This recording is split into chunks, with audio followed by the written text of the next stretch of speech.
பகவான் இல்லையா உருகி உருகி தவம் இருந்தா தான் வருவார் என்று சொல்லி 3 வருடமாக தவம் இருந்து அவனுக்கு ஆண்டவன் வரலன்னு சொல்லி எழுந்திருச்சு போனானா. நம்பிக்கை விடக்கூடாது. காரியம் பெருசா வீரியம் பெருசா? வீரியமா பெருசு. காரியம் பெருசுன்னா 4 நாள் விழுந்தாலும் சரி. ஆமா. அப்போ 4 வருடமாக தவம் இருந்தான். நாதன் சிவபெருமான் வரவும் இல்லை. அதையும் மீறி தவம் இருக்கக்கூடிய நேரத்திலே அவனுக்கு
பலனெல்லாம் குறைஞ்சு போச்சியா.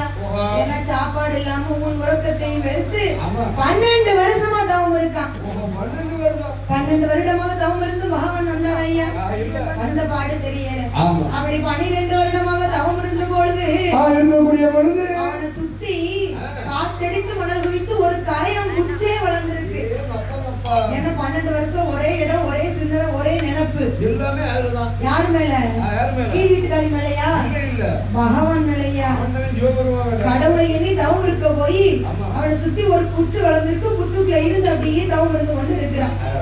ஆமா, சிவசிவா உண்ணாமலை அப்படின்னு சொல்லி 12 வருடமாக தவம் இருக்கிறான். அவன் தவணையை முத்தி போய் நிக்கி அப்படியே கைலாச மலையை பொறுக்க முடியாம கிடுகிடுன்னு ஆடுதியா. அங்க போயிடுச்சு.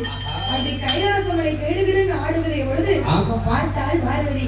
ஆண்டவா பகவானே, ஒரு நாள் இல்லாத திருக்கோலமா இந்த கைலாச மலை ஆடுகிறதா அசைகிறத கிடையாது. என்ன காரணம் என்று கேட்கிறா பார்வதி.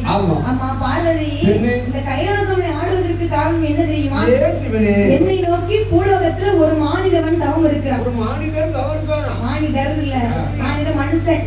அவன் தவணையை முத்தி போய் தான் இந்த கைலாச மலை ஆடுகிறது. அப்ப பார்த்தால் அன்னை பார்வதி, ஆண்டவா அவன் தவம் இருக்க போய் கைலாச மலை